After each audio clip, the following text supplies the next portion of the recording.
бо мақсади танзими ҳаракати воситаҳои нақлиёт дар кӯчаю хиёбон ва роҳҳои нақлиётгарди ҳудуди шаҳри Душанбе ва баланд бардоштани интизоми иштирокчиёни ҳаракат дар роҳҳо соли 2022 дар мақомоти милитсияи пойтахт соли танзим ва риояи қоидаҳои ҳаракат дар роҳ эълон гардид.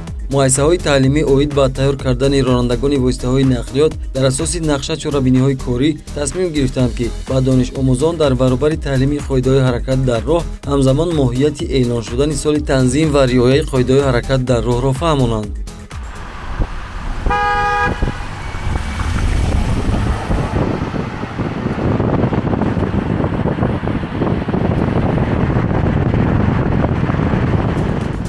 мадина турдиева дар кӯчаи Садриддин Айнӣ ки шиддатнокии ҳаракати нақлиёт дар ин роҳ хеле зиёд аст, дар ҳузури омӯзгор автомобил меронад. мадина аз рӯи ҷадвали дарсӣ соати 7 аст ки автомобилро идора мекунад. Марина Александровна омӯзгори дарсҳои амалия мегӯяд, ин шогирдаш идораи воситаи нақлиётро аз рӯи меъёру муқаррарот омӯхта истодааст. тарсу ҳаяҷон, зуд ба ҳаракат даровардани автомобил ва ба ногоҳ хомӯш кардани он ҳолатҳои табииест ки ҳар таълимгиранда дар соатҳои аввали мошинронӣ дорад. ба гуфтаи Марина, омӯзгори дарсҳои амалия ҳар нафаре ки хоҳишу завқ ва ҳавасу орзу дошта бошад, метавонад ронандаи касбӣ шавад.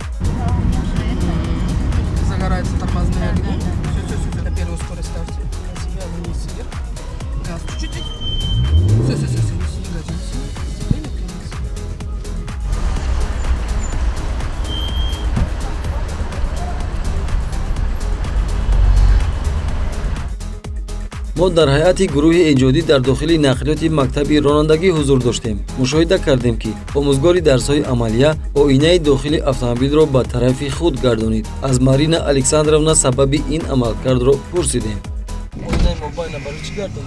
Чтобы видеть сзади машины, потому что ученики первое время пока не видят, не смотрят ни в зеркала, они сосредоточены больше на дороге, поэтому учитель всегда ставит, чтобы видеть помеху и вовремя среагировать на нее.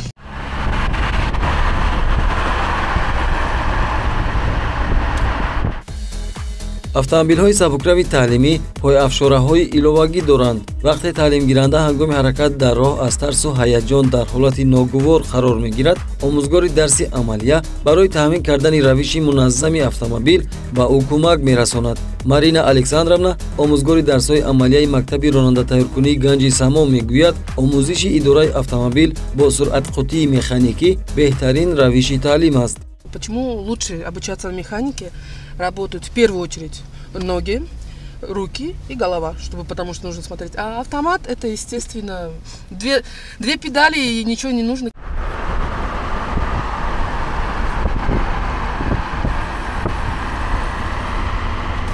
қаҳрамони барномаи мо Мадина Турдиева мегӯяд, вақте баъзе роҳҳо хатҳои уфуқӣ надоранд, омӯзиши идораи автомобил каме мушкил мешавад, чунки мавҷуд набудани хатҳои уфуқии роҳ ҳаракат намудан дар хатори муайяни роҳро душвор мегардонад.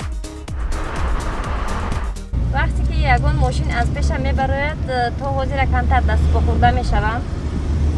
таҷриба моли камтар аст. дарси якум вақте ки ман шидам, ман ҳатто мошина заводить кара наметавонистам.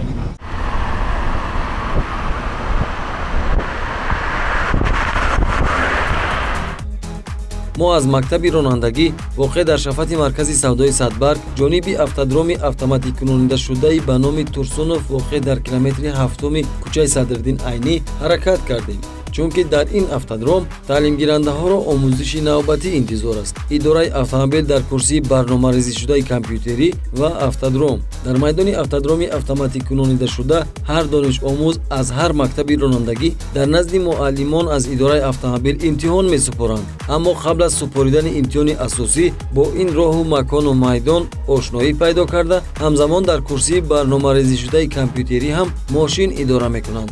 курсии барномарезишудаи компютерии ронандагӣ дорои суръатқутии механикӣ, пойафшораҳои воқеӣ ва чамбару монитор аст ки таълимгиранда бо садои муҳаррик равиши мошине ки гӯё худаш идора карда истодааст ҳис мекунад.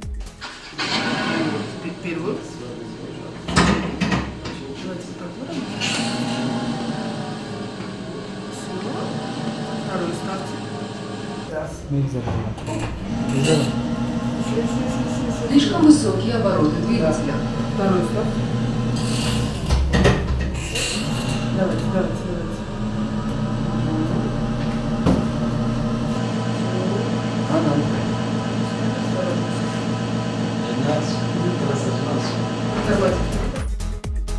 баъд аз итмоми вақти омӯзиш дар курсии барномарезишудаи компютерии ронандагӣ таълимгирандаҳо дар майдони автодром мошин меронанд. ин ҷо донишомӯзон малакаи зеҳниву касбии худро тақвият медиҳанд. аз ҷониби дигар ҳадафи бунёди ин пойгоҳҳо ва дар сатҳи ҷаҳонӣ ба роҳ мондани ҷараёни таълим ин баланд бардоштани касбияти ронандагон, хусусан ронандагони ҷавон, беҳтар намудани фарҳанги ронандагӣ ва дар ниҳояти кор кам кардани шумораи садамаҳои нақлиётӣ мебошад. дар автодром идораи автомобил аз ҷониби муаллимон дар барномаи компютерӣ низ назорат карда мешавад. ба фарзи мисол мошини рақами 2 чунин ҳаракат карда истодааст.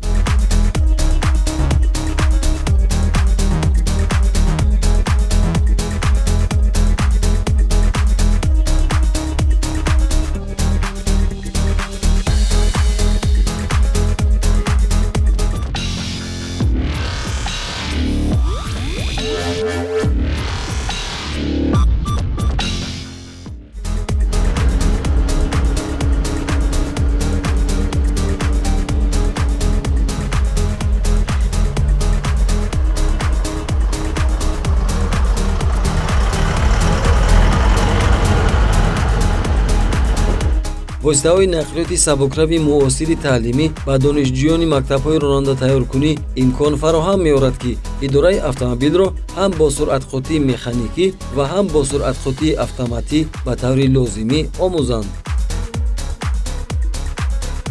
бо фарзандонам ин тараф ва тараф рафтан ба бисёр вақтҳо мешавад, ки шавҳари ман серкор аст ва наметавонад моро ин тараф ва тараф бурдаю. кӯдакҳои майдакати истифода бурдани нақлиёт хеле вазмин аст. то ба берун мебуровӣ, то ин тараф ва тараф ҳамроҳ кудемакун мошини худамон бошад, бо хеле кор осонтар мешавад. хуб дарсо дар ҳамин ҷамъияти само чӣ хел ба шумо маъқул шуд? хеле дарсгузарӣ, назария, амалия? бале, ҳам назария ҳам амалия хеле хуб аст. назария муаллими беҳтарини таҷрибаи калон дорад муаллими мо, ва дар амалия бошад Марина. барои мо барои чӣ ин хуб аст, ки Марина ин зан аст ва бисёри мардои тоҷики мо як хусусияти бадрашкӣ доранд. Инструктор зан аст ва мисол зан медонад психология зана. бисёр занҳоро ёд додаянд ронандагия. аллакай медонанд занҳо, аксарияти занҳо дар куҷо хатогӣ мекунанд, аксарияти занҳо дар куҷо даступо хӯрда мешаванд. ана ҳамин ҷиҳати хуб буд. ба вақте ки зан муаллима, инструктор зан аст, моям худамонро роҳат ҳис мекунем ва ягон ба хатогиро ҳам додем, ин дар пеши ино шарм намедорем. донишҷӯёни мактабҳои ронанда тайёркунӣ мувофиқи ҷадвали дарсӣ бояд дар 20 соати дарси идораи автомобил иштироки фаъол дошта бошанд. ҳар дарси идораи автомобил 2 соатро ташкил медиҳад, ки дар умум 40 соат мешавад.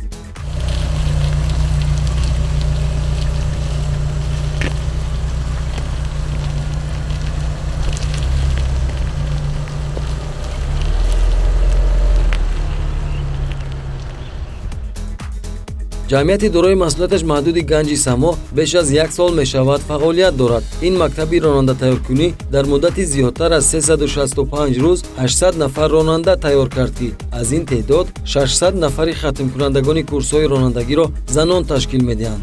масъулини ҷамъияти мазкур дар шароити паҳншавӣ бо суръати бемории сироятии COVID-19 дар раванди омӯзиш ба қоидаҳои беҳдоштӣ, риояи фосилаи иҷтимоӣ аҳамияти аввалин дараҷа медиҳанд. таълимгирандаҳо мегӯянд дарсҳои назария ва амалия, омӯзиши қоидаҳои ҳаракат дар роҳ, сохтори воситаи нақлиёт ва малакаи кӯмаки фавқулодаро ба таври лозимӣ меомӯзанд. ҳозир ки пандемия аст, байн ба як камтар бемор будам, як дарс, 2 дарсро натонистам, 2 дарс омада, лекин иштирок карда натонистам, лекин муаллим бо вай додан, вазифаҳои иловагӣ додан. дарсҳоеро ки ман натонистам иштирок кардан, он дарсҳоро бо муаллим кати омада фаҳмондан. муаллим инҷа мо китобҳои билетҳо дорем, ки чӣ саволи ба миён меояд, муаллим вақти худро дариқ намедорад ва вақте ки мо мебиёем дарс 2 соатӣ, лекин вақте мешавад ки муаллим бо мо 3 соат, 3.5 соат кор мекунад. вақте мешавад ки муаллим бо мо 1 ба 1 кор мекунад. ин то ки шумо фаҳмед? бале бале бале.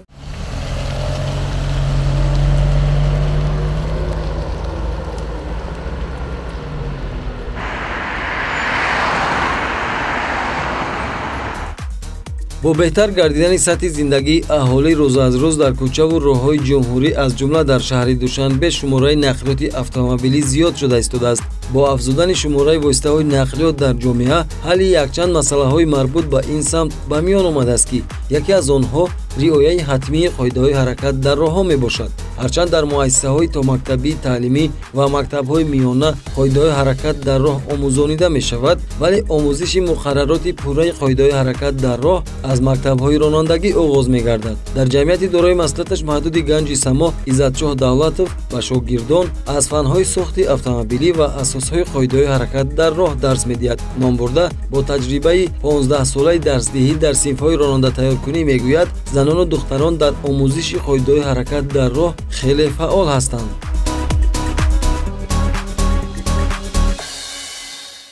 дар дарсҳои мо занҳо хусусан фаъол иштирок мекунанд, чунки занҳо аз ҳама қонуни хуб гӯш мекардагӣ тарбиягари насли навраси ояндаи мо ҳастанд.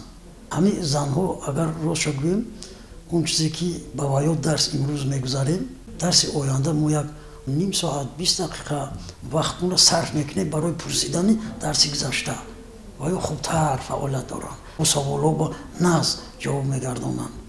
курсҳое ҳастанд ки астан ира хондан дар кор, ҳам дарсҳои амалӣ ба хуб иштирок кардан дар кор, чунки як намуди бартараф кардани ҳама ҳодисаҳои роҳу нақлиёт албатта ин савод дар кор, хондан дар кор, курсҳои ронандагиро хондан дар кор аст. иштироки фаъол дар дарсу машғулиятҳо малакаи зеҳнии ҳар донишҷӯро мустаҳкам мегардонад. ба таври ҳатмӣ риоя гардидани қоидаҳои ҳаракат дар роҳ дар умум садамаҳои нақлиётиро кам мекунад, мегӯяд Иззатшоҳ Давлатов. мувофиқи дараҷаҳои силсилаи б 45 рӯзи дарсӣ ҳастай, силсилаи с бошад барои автомобилҳое ки вазни ниҳоишон аз 35 тон боло аст ва ё 65 рӯзи дарсӣ ай.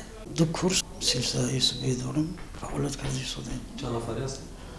ҳастанд 16 кас, 18 кас. б камтар фаъолият бисёртар аст, чунки беда занҳо бисёртар ҳастанд.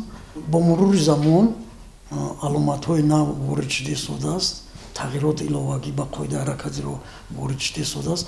дар мо ҳам ҳамин вуҷуд дорад. ҳар як аломате ки ворид мешавад мо ба одамо, ба шунавандаҳомон дуруст фаҳмонда метиҳем. ин акн ба занҳо аломати вай ворид шудагиай, аломати фарқкунанда. зан аз қафои чамбарак дастаи гулро дар пеши шишаи мошин аз тарафи рости ронанда дар мошин гузошта мешавад, ҳам дар қафои ронанда аз шишаи қафои ронанда. пас дигар одамое ки дидан мисол дар кӯча ҳаракат дорад, ҳамин хел ишора қати зан аз қафои чамбарак ҳаракат карда истодааст, пас бояд ки ба занҳо ҳурмати хубтар нисбат ба бачаҳо, дигар мардҳо бояд ба зан ҳурмат диҳанд, чӣ хеле ки дар хонавода мо ба занҳо ҳурмат эҳтиром мекунем. таъсис додани шабакаи муассисаҳои таълимӣ оид ба тайёр кардани ронандагони воситаҳои нақлиёт ва такмили ихтисоси онҳоро қонунгузории ҷумҳурии Тоҷикистон таъмин кардааст. мувофиқи моддаи 14 қонуни ҷумҳурии Тоҷикистон дар бораи ҳаракат дар роҳ, шаҳрванди ҷумҳурии Тоҷикистон ки ба синни муқаррар кардаи қонунгузории ҷумҳурии Тоҷикистон расидааст, нуқсонҳои ҷисмонӣ ё бемориҳое надорад ки ба идоракунии бехатари воситаҳои нақлиёти категорияҳои дахлдор монеъ гарданд, ба тартиби муқаррар гардида ҳуқуқи гирифтани иҷозати идоракунии воситаҳои нақлиётро дорад. таҳсил дар курсҳои таълимии ронандагони воситаҳои нақлиёт мувофиқи барномаҳое ки аз тарафи мақомоти маориф ва илм, меҳнат, тандурустӣ ва ҳифзи иҷтимоии аҳолӣ ки дар мувофиқа бо мақомоти ваколатдори давлатӣ тасдиқ шудаанд, ба роҳ монда мешавад. дар ҷамъияти дорои масъулияташ маҳдуди ганҷи само курсҳои ронандагиро дар муддати бештар аз 1 соли фаъолият 600 нафар занону духтарон хатм карданд. аз таҳлилҳои коршиносони соҳа низ бармеояд ки бонувон зимни идораи автомобил нисбат ба мардон бештар бо масъулияту бо эҳтиёт буда дар ҳама ҳолат талаботи қоидаҳои ҳаракат дар роҳро риоя менамоянд. аммо риояи қоидаҳои ҳаракат дар роҳ барои ҳама сарфи назар аз вазифаву мансаб ва ниҳод ҳатмӣ буда кафолати рӯзгори хушу саломатии бардавоми ҳар нафари мо мебошад.